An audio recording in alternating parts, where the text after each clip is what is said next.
네, 안녕하세요. 탱기소TV입니다. 오늘 프레스티지 바이오 파마에 대해서 설명을 드릴 거고요. 얼마 전 이제 호텔에서 열린 콘레드 호텔에서 열린 IR에서 박소연 회장이 5년 뒤에 시총이 30조에 달할 것이다 라는 이제 말씀을 하셨는데, 현재 시총의 거의 35배 정도가 됩니다. 저는 충분히 가능성이 있다 라고 생각을 하고 있고요. 그 이유를 좀 차근차근 말씀을 드리겠습니다. 제가 한 달 전쯤에 이제 IR 담당자분과 미팅을 했었는데, 사실 그때는 거의 이제 한 달 전쯤이라 내용만 참고를 했고요. 지금은 프레스티지 바이오 파마에 더 공부한 뒤에는 궁금증이 생겨서 추후에 다시 한번 미팅을 가질 예정입니다. 그래서 추가적으로 이 프레스티지 바이오 파마에 관심이 있으시거나 기존 주주이신 분들은 어, 구독과 좋아요 눌러주시고, 궁금하신 거 제가 대신 물어봐 드릴 수 있으니까 댓글로 달아주시면 제가 대신 물어봐 드리겠습니다. 아마 기존 주주분들은 화가 많이 나신 상황이실 거예요. 아무래도 저도 이 PB파마라고 이제 먼저 상장을 했었잖아요. 그때서부터 이제 좀 그때도 관심을 살짝 보였었는데, 사실 신규 상장 종목이라 접근은 하지 못했거든요. 근데 상당히 기술력이 높아 보였고, 근데 이제 그 뒤에 유럽 품목 허가도 안 됐고, 어, 스푸트니크 관련돼서도 안 됐죠. 이 상당히 이제 스푸트니크 생산 관련해서 상당히 좀 신뢰를 많이 잃었었던 그런 종목이라고 생각을 합니다. 유럽 품목 허가야 이게 안 될 수도 있다라고 생각을 할 수 있는데, 스푸트니크 부분 같은 경우는 상당히 좀 주주들 입장에서는 상당히 좀 많이 힘들게 했던 그런 상황이 아니었나 싶어요. 어쨌든 이 허스틴 바이오 시밀러가 유럽 품목 허가 획득을 하면서 어느 정도의 신뢰 회복은 일어날 것으로 보고 있고요. 기대 이 불안감보다는 기대감으로 좀 작용할 수 있는 그런 종목이라고 생각을 합니다. 자, 말씀을 드리겠습니다. 본격적으로 이제 말씀을 드리겠습니다. 이 허셉틴 바이오 시밀러 유럽 품목 허가를 획득했죠. 9월 20일에. 그래서 이제 약 40억 원 정도를 10월 중에 마일스톤을 이제 수령할 예정이고요. 유럽 지역 파트너사를 이제 찾고 있습니다. 10월 8일에서 10일 참여하는 이제 밀라노 세계 의약품 전시회에서 관련된 미팅을 할 예정이라고 해요. 그 다음 주, 한 다다음 주 뭐 이렇게 돼서는 윤곽이 나오지 않을까 싶습니다. 이 유럽 지역이 원래 먼디파마와 이제 알보젠 뭐 이런 회사와 계약을 했었는데 해지가 됐었거든요. 다시 재계약할 수 있는 그런 이제 기대감도 놓여져 있다 이렇게 보시면 될 것 같아요. 아무래도 이제 바이오 시밀러가 이제 가장 주요였지만 품목 허가를 받으니까 막상 이 후발주자에 대한 우려가 있어요.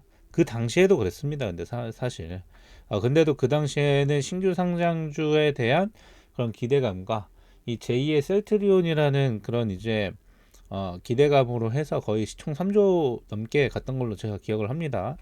그래서 그때는 그랬고 지금은 신뢰가 좀 잃은 상황이라 오히려 후발주자라는 게 이제 우려가 더 커지고 있는 상황인 거죠. 하지만 언제나 시밀러는 후발주자들이 있어서 후발주자들이 또 앞서 나갔던 선발주자를 따라잡는 경우도 상당히 많았다 이렇게 보시면 될 것 같습니다. 예를 들어서 암잔의 칸잔티가 가격 경쟁력을 바탕으로 해가지고 유럽의 베스트셀러가 됐는데 이 삼바나 그 셀트리온 이 제품이 먼저 나왔어요. 1등이 삼바, 2등이 셀트거든요. 근데 3등이 이제 암젠인데도 가격 경쟁력으로 앞서면서 이게 1등이 됐습니다.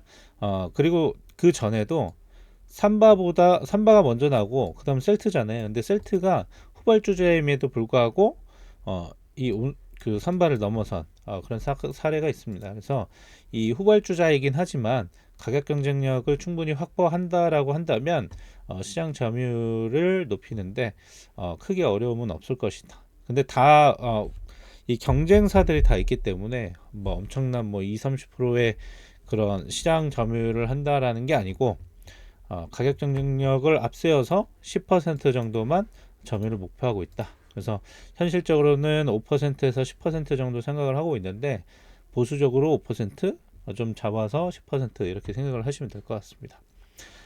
그래서 이제 시장 규모에 따라서 한번 뽑아 봤어요. 그래서 보통은 이제 의약품 시장이 있으면 절반은 미국입니다. 그리고 여기 나머지 절반에서는 유럽이고 아시아다. 나머지 그 외 국가들이다. 뭐 이렇게 보시면 될 것 같은데 이 유럽 시장은 전체 시장의 25%라고 보시면 될 것 같아요. 그래서 27년 기준으로 유럽 시장에서 이 10조 원 정도 되잖아요. 단위가 10억입니다. 27년 유럽 시장에서는 2.5조 원이 2.5조 원 정도 될 것으로 기대를 하고 있어요. 근데 여기서 만약에 5%를 시장 점유한다고 하면 1250억, 그리고 10% 점유한다고 하면 2500억 원입니다. 근데 영업이익률은 보통 이제 30% 정도 잡았고요. 파트너사랑 이제 반반 쪼개가지고 했을 때는 15%라고 이제 가정을 할 수가 있겠죠. 그렇게 했을 때 5% 점유 시에는 이제 허셉틴 바이오시밀러가 가져갈 수 있는 거 187억 원, 그리고 이 10% 점유 시에는 375억 원 이렇게 생각을 해주시면 될 것 같아요. 그래서 어느 정도 이제 지금 거의 뭐 적자에 매출도 안 나오는 그런 회사잖아요. 그런데도 이제 기대감 때문에 많이 떨어지긴 했지만 8천억 원대입니다. 아직까지 높은 시총을 유지하고 있다라는 점 참고해 주시기 바라겠고, 근데 이것만 있는 게 아니죠. 그 삼성에 놓여져 있는 내년에 이제 품목 허가를 받을 것으로 기대되는 이제 아바스틴 바이오 시밀러도 있습니다. 이건 시장이 더 커요. 그냥 항암제 시장인데 유럽 시장 마찬가지로 전체 시장이 이제 25%라고 따져보면 27년 기준으로 해서 유럽 시장 4조, 5% 점유했을 때 2천억 원, 10% 점유했을 때 4천억 원이거든요. 그래서 이것도 마찬가지로 파트너 떼줄 거 떼주고 가정했을 때 이 5% 그리고 300억 그리고 10% 점유 시에는 600억 원이다. 이렇게 참고를 해주시면 될 것 같습니다.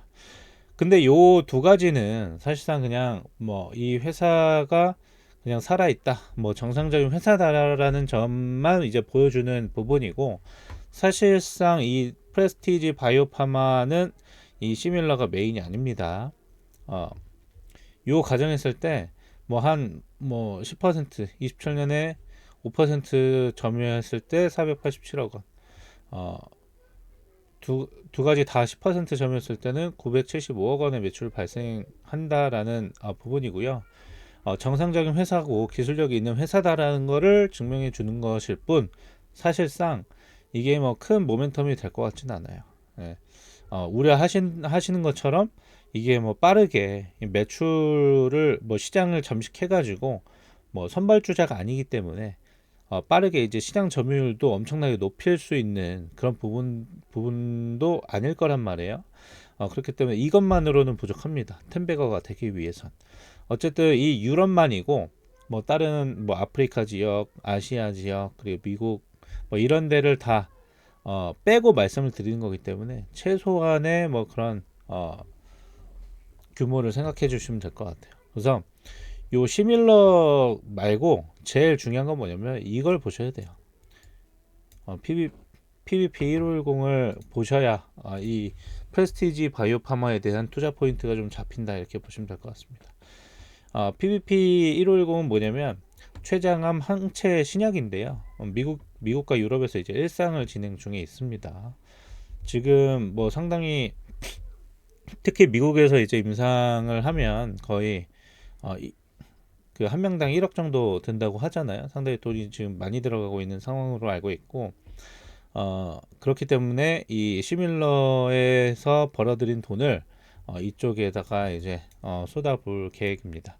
어쨌든 대규모 뭐 유상 증자나 이런 거 생각 안 하는 게 어디예요, 그렇죠? 네.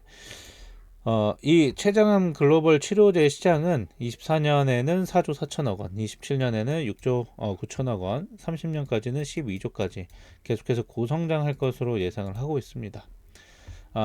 이 IDC 프레스티지 바이오파마 IDC 대표인 고상석 대표가 2009년에 파프 단백질을 최초로 발견했습니다. 그래서 이 말은 뭐냐면 이 파프에 대한 모든 권리는 이제 프레스티지 바이오 파마에 속해 있다 이렇게 보시면 될 것 같고요. 고상석 대표는 박서연 회장의 이제 남편이다 이렇게 보시면 될 것 같습니다. 고상석 대표는 이제 간단하게 프로필 말씀드리면 작년까지 그 동아대 교수로 근무를 하고 계시다가 퇴임하시고 이제 프레스티지 바이오팜 IDC 대표로 올라왔다 이렇게 보시면 될 것 같습니다. 이 실험용 주에 PP150을 투여했을 때 항암 효과가 항암 효능과 생존율이 대폭 증가했다 이렇게 보시면 될 것 같고요. 사진 보시면 이 PP150 맞았을 때 혼자 맞았을 때 종양 크기가 이렇게 됐다라는 거고 젬시타빈이라는 그런 항암제를 투여했을 때 종양 크기가 이렇게 적어졌다. 그러니까 병용 투여했을 때는 이렇게 거의 없어지다시피 했다 이렇게 보시면 될 것 같습니다. 보통은 이제 기존에는 젬시타빈과 아브락산의 병용요법이 좀 있었는데요, 부작용이 매우 크다고 합니다. 그래서 이런 부분 때문에 아마 그 활용도가 매우 좀 떨어진다라고 보시면 될 것 같아요. 지금 뭐 파프라는 거에 대해서도 다시 한번 설명을 드리자면 최간선암 과별연 인자라고 해가지고 파프가 많으면 이제 췌장암 진행과 전이를 이제 좀 빠르게 촉진하는 그런 부분이라고 보시면 될 것 같고요. 더 쉽게 말씀드리면 파프가 많으면 이제 췌장암이 빠르게 진행되는 것이고 파프가 많은 사람들은 췌장암에 걸릴 가능성이 굉장히 크다 이렇게 보시면 될 것 같습니다. 그래서 이 파프라는 단백질이 매우 중요한 요소이다 이렇게 보시면 되겠고 이 부분으로 인해서 이 부분만 잘 캐치하면 췌장암의 그런 이제 진행과 전이를 좀 막아줄 수 있다 이렇게 보시면 될 것 같아요. 그래서 지금 미국에서 일상 진행 중인데 현재까지 이제 17명에게 투여를 했다고 합니다. 이것도 업데이트를 해서 추후 미팅 때 업데이트를 해서 제가 말씀드려 볼게요. 일부 환자에게서 이제 췌장암 진행이 멈춘 것을 확인도 했고요. 올해까지 24년 안에 30명을 모두 채워서 일상을 마무리할 계획이라고 합니다. 내년에 이제 80명을 대상으로 해서 2회이상을 진행할 계획인데요. 2회상에서 결과가 좋으면 패스트 트랙 제도를 활용해서 신속 심사를 시청할 계획이라고 해요. PBP150은 지금 미국 FDA, 유럽 EMA, 한국 식약처 모두의 희귀의약품으로 지정이 됐습니다. 그래서 희귀의약품으로 지정이 되면 임상 3상을 거치지 않아도 되죠. 그래서 2회 이상만 마치고 가속 승인을 요청할 수 있다 라고 확인을 하시면 될 것 같습니다. 그래서 지금 어쨌든 올해 마치고 내년부터 시작이기 때문에 상당히 좀 그런 부분에서 모멘텀이 좀 강할 것으로 이제 기대가 됩니다. 그리고 이제 파프라는 이제 단백질을 활용하는 것이 이 프레스티지 바이오파마만의 이제 권한 중 하나이다 보니까 거의 원스톱으로 이제 췌장암을 진단하고 치료하는 그런 이제 부분에 놓여져 있다 이렇게 보시면 될 것 같은데 진단 키트도 개발했다고 해요. 그래서 내년에 출시할 예정이라고 합니다. 근데 이제 이 진단기기는 뭐냐면 파프를 찾아내는 겁니다. 현재 민감도가 86% 정도인데 추가 작업을 통해 가지고 90% 이상으로 끌어올릴 계획이라고 해요. 그래서 25년에 제품 출시를 계획하고 있다. 그래서 진단부터 치료까지 풀 라인을 확보할 예정이라고 합니다. 그래서 얼마 전에 이제 홀레드 호텔에서 열린 IR 자리에서 박소연 회장이 표적 치료제가 없는 췌장암 시장에서 PBP1510은 10조 원 이상의 기술 이전을 기대하고 있다라고 이제 했습니다. 근데 그렇게 생각하실 수가 있어요. 지금 시장이 10조가 안 되는데 어떻게 10조 원 이상의 기술 이전을 기대하냐라고 할 수 있지만 이게 췌장암도 췌장암이지만 난소암 관련해서도 이 PBP150이 사용이 될 수 있습니다. 같은 이제 파프라는 단백질이 난소암에서도 많이 발견이 되거든요. 그래서 이 부분에서도 활용이 될 수 있고요. 그리고 이 췌장암 치료제 여기 단일 적응증뿐 아니라 난소암이라든가 뭐 이런 다른 어, 이 시장이 커질 것으로도 예상이 되기 때문에 이 시장보다도 더 큰 여기가 거의 뭐 독보적이잖아요. 그러다 보니까 더 큰 시장을 기술 이전 금액을 기대할 수 있는 겁니다. 그래서 이렇게 된다라고 하면 총 정리를 하면 허스틴의 영업이익이 뭐 187억에서 뭐 375, 아바스틴이 뭐 300억에서 600억 이렇게 예상이 된다고 하는데 요거는 그냥 뭐 그래요. 무난합니다. 근데 PP10 기술이전 10조 이게 큰 거예요. 그래서 보통 우리가 저는 대략적으로 바이오 주고 또 이제 이러한 종목들은 펄을 한 30배 정도 줘도 충분 멀티플을 30배 줘도 무난하다고 생각을 합니다. 그리고 워낙 이제 독보적이 이 최정화 파프 기술에 대해서는 독보적이기 때문에 여기밖에 없어요. 그래서 이 30배 그 이상도 갈 수 있다라고 생각을 하고 충분히 30배면은 한 50만 원 정도 되거든요, 주당.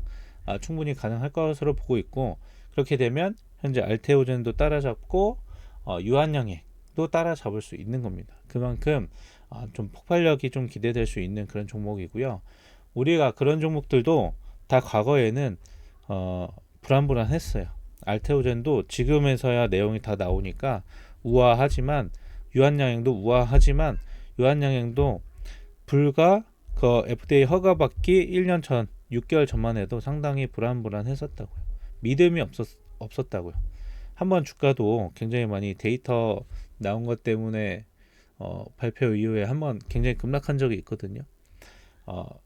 원래 주식이라는 게 그런 겁니다. 남들보다 싼 가격을 살려면 위험을 많이 짊어질 수밖에 없는 거예요. 그래서 이 내용에 대해서 저는 계속 추적을 할 겁니다. 저도 일부 투자가 되어 있기 때문에 편향적인 시각으로 이 영상을 찍을 수도 있다라는 점 참고를 해주시고요. 저도 계속 공부를 하고 있고 저도 관심이 있고 한 그런 종목이기 때문에 추적을 계속 해 나갈 겁니다. 아직 내용은 기존 오래된 주주보다도 많이 부족할 수가 있어요. 또 저의 주관적인 그런 계산이 또 생각이 들어갔기 때문에 숫자라든가 이런 게 빈약할 수 있습니다. 이런 것들은 추가적으로 제가 수정해 나갈 거고요. 이 내용을 토대로 해서 추 IR 담당자와 미팅 때 좀 얘기를 해보려고 합니다. 질문 있으시면은 많이 물어봐 주셔도 감사드리겠고요. 앞으로 이 프레스티지 바이오파마 저는 기대가 굉장히 크게 되고 있습니다. 계속해서 추적해 나갈 테니까 관심 있으신 분들은 좋아요, 구독 눌러주시고 계속해서 영상 봐주시면 분명히 도움이 될 수 있는 그런 영상을 올려드릴 테니까 부탁드리겠습니다. 저는 오늘 영상 여기서 마치겠고요. 다음 영상도 좋은 영상으로 찾아뵙도록 하겠습니다. 감사합니다.